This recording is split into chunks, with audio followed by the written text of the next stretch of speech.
Leg day, so I'm doing my warm set. So I'm feeling a little bit of discomfort in that right knee. So a good tip for you guys if you deal with knee pain, right before you do these squats, what you can do is grab a heavy resistance band and do some single leg Spanish squats, right? Where you're focusing on flexing the quad and get a full extension of that knee, right? So just here, bend knee and fully let them drive the knee on top of the toes. Right? Boom. Right? And just do 20 reps, focus on squeezing. Right? We're trying to get that warm up that tendon. Right? Free up that joint a little bit to move a little bit smooth and lubricate that joint. So these are great if you start using your leg day, if you're dealing with some knee pain. Focus on these, drive the heel in, drive the knee on the toes, and get full extension of the quads, fully extend into that band. Right? And just do as many reps until you feel like the quads either exhausted or you feel like your something gets, or until you start to loosen up a little bit.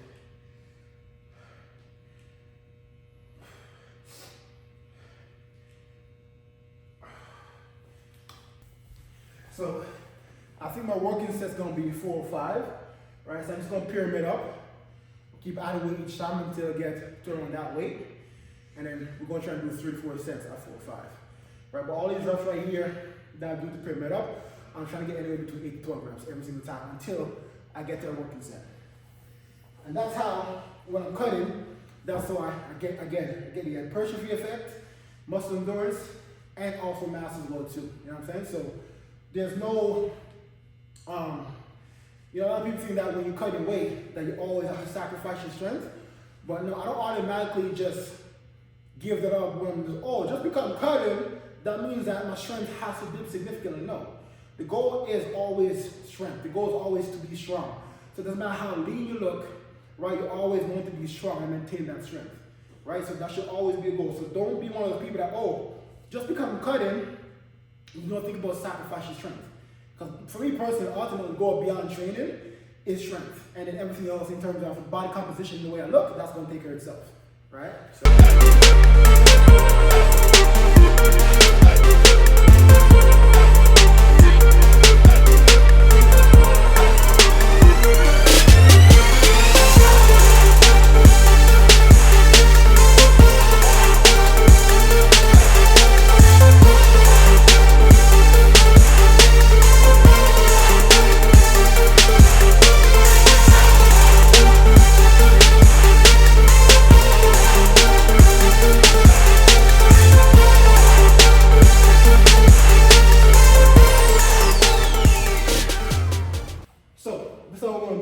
So I'm going to do here 225, then I'm going to do 275, 315, and I'm going to jump to 375, then I'm going to start. But I'm not going to show you guys all the sets because you guys get the gist, right? Again, the goal there is to try and get, now that I'm going up in weight, after this, the goal is going to be for me to try to get 5 to 8 reps with those warm. These are still my warm sets before I actually get into my real sets. So this is how I'm able to get the mass I want and the definition I want, because I do excuse my French, I do a lot of volume, right? A lot of volume, because like I said, I haven't even started my working sets yet, just so you guys understand, especially when you have a stubborn muscle group that you really want to grow, you have to abuse it, extremely abuse it. So by the time I get to my working set, I would have exhausted my muscles so much, so now when I start doing my heavier sets, I'm going to have full muscle contraction. So obviously I'm going to be able to recruit a lot more muscle fibers and get a lot more stimulation in my legs, right? So that's how I get to train. So by the time I'm going to be done this, you guys add it up. That's going to be at least 10 sets plus, right? And that's just with my squats, right? So, and then after that, I have to do, some hamstrings and a couple of variations, right? But if you want your legs to grow or any other muscle group to grow, you have to abuse it like that, right?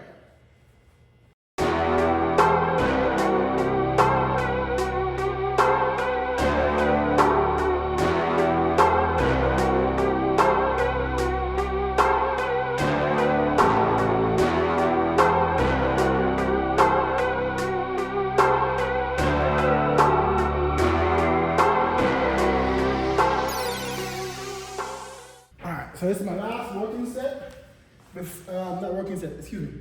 This is my last warm-up sets before I get into that 4 or 5.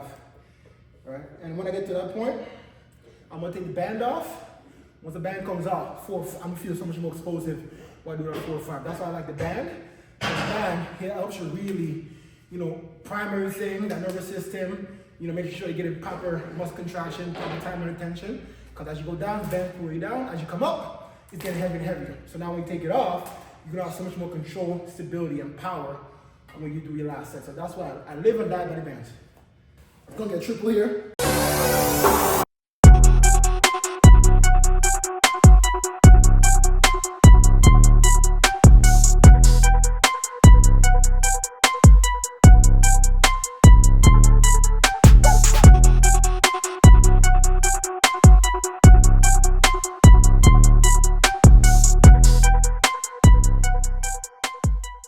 Okay, so now we're 4 or 5 when we're working sets.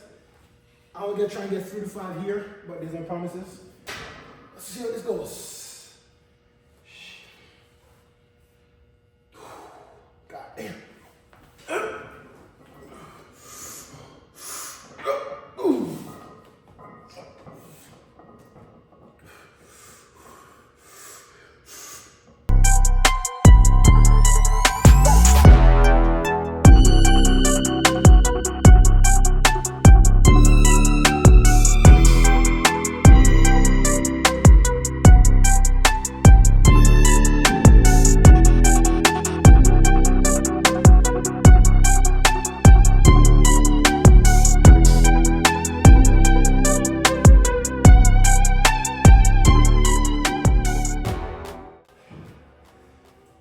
Without using the bands, I don't think I would have been able to get 6, man. But with the band, using the band and taking the band off, you feel so much more explosive. And I think that's how they squeeze that 6. Like I said, it wasn't better than I thought. I got 6, but I think I could have gotten 8. So, yeah, it happens though. It happens. So I'm kind of just getting comfortable with this weight again, you know what I mean? But I robbed myself of those 2 extra reps, right? And that's, believe it or not, so you guys know, it's actually scientifically been proven that more times than not, we always have an extra 3 to 5 reps left in the tank if we push ourselves. So I'm pissed off because I just left some gains on the table by not pushing myself to the extra 2. But so that last 2 is what you call force reps. Force reps, right? It's when your body's pretty much close to the point of exhaustion, but you really, really, really force your body, to really grind through the extra last 2 reps, 2-3 reps, because that's really where your money's at. That's really where you're getting maximum mechanical tension, maximum muscle fiber recruitment.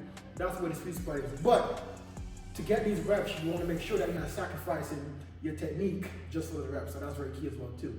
So that's why if you don't do those force reps, if you're doing 5, right, and after 5, okay, I can go do a couple more. You want to make sure that you're able to maintain stability and proper control, right? So you actually will get the benefits of doing those reps. Ooh.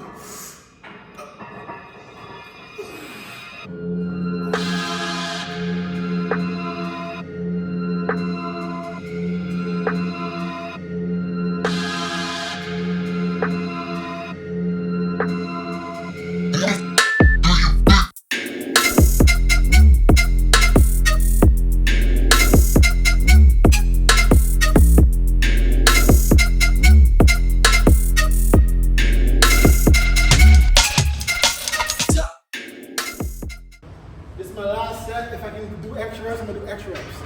This is my last set. This is very, very exhausting. But it's Monday, and I always like to start my weeks off with legs because legs takes the most out of you. So best rule of thumb, best advice I can give any of you guys. For you split, I don't care what you do the other days, but make sure you do legs, Monday. Because typically coming off the weekend, that's probably when you had a little bit of extra food to eat. You've had a little bit more rest. So you want to hit legs, which is again, what takes the most toll on your body, right? If you do it top of the week, it really helps set you up for the rest of the week, right? So legs, Monday, then what you do after that, it doesn't matter. Actually, you know what? Yeah, quick tip. If you're gonna do legs Monday, do chest Tuesday, and do back Wednesday. because if you do leg day, it's going to be very taxing on your nervous system, right? So there might be a dip in terms of your performance if you do back right after the next day. So give your back a break, do chest the following day, and then do back on Wednesday. So you'll be decently recovered to maybe you can hit that back day relatively hard.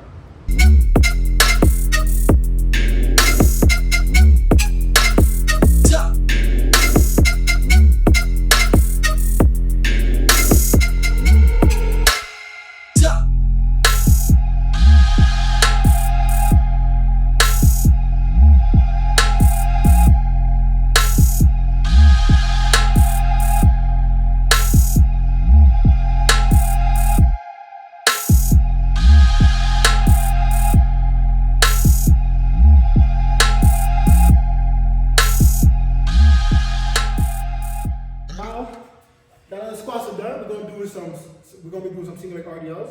If you've been following along, last week I mentioned that it's very important for you to do unilateral movements as well too, because that's the best way to work on muscle imbalances. So I said that, for example, if you have one hamstring that was stronger than the other, unilateral, aka single leg exercises are the best way to work on muscle imbalances, right? So last week we did bilateral work. We worked on both sides of the body at a time.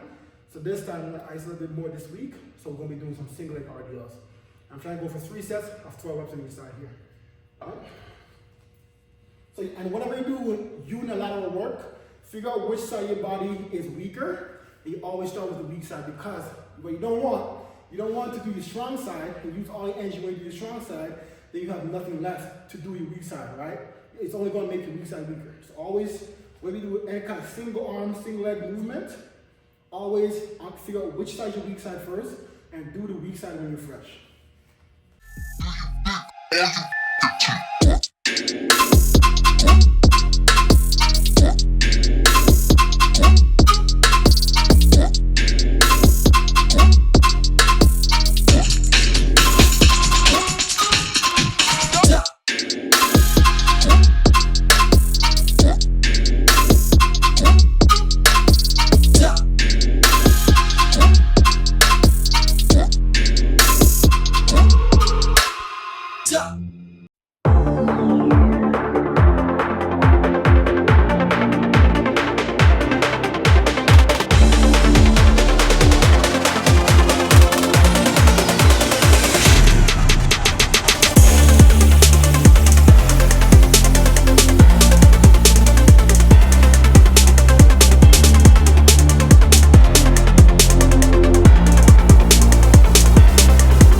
You always want to finish all your workouts with some kind of high intensity finisher. So right now I'm going to do goblet squats, so 15 reps. Then I'm going to superset that with a 90-second wall sit. Then I'm going to finish that with some walking lunges, and we're doing that for 3 sets, or 3 rounds technically, because it's a tricep, right? Rest about 2 minutes in between each tricep, and then yeah, just 3 of those, and then that's going to be the end of the workout. All right, so 15, 90 seconds, and I'm doing walking lunges, the walk on turf. So it should be about 14 steps there and back. So about 7 minutes, obviously 7 minutes side.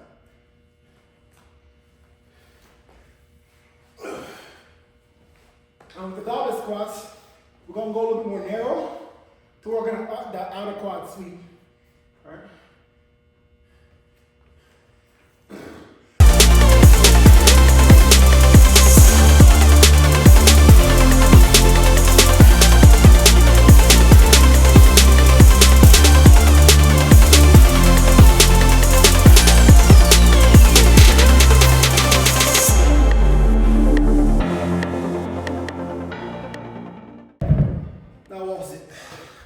So we're also going for 90 seconds.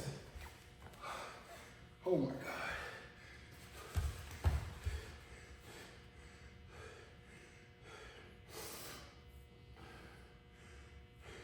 And with the wall must sit. The goal here is to try and pinch the ground with your toes and drive your heels in. Create as much tension in the foot as possible. So you can create a more joint stability. The more joint stability you can create, the more muscle fiber recruitment you're gonna be able to have. And this sucks. It's only 30 seconds, this sucks already. God damn.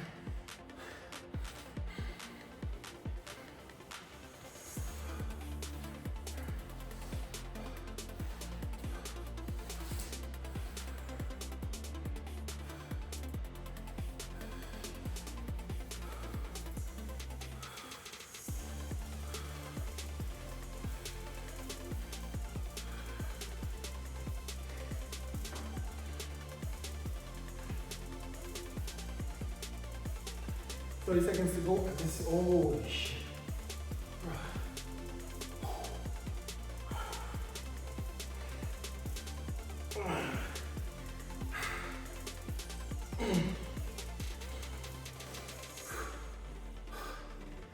Oh, this is killing me.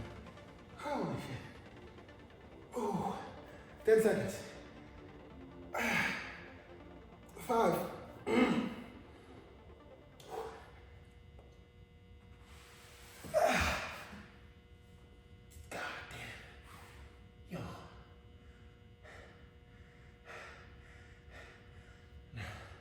Few sets, so that's gonna be, oh my god. Obviously, I'm not gonna record all the sets because you gotta get the gist. But now we'll do lunch.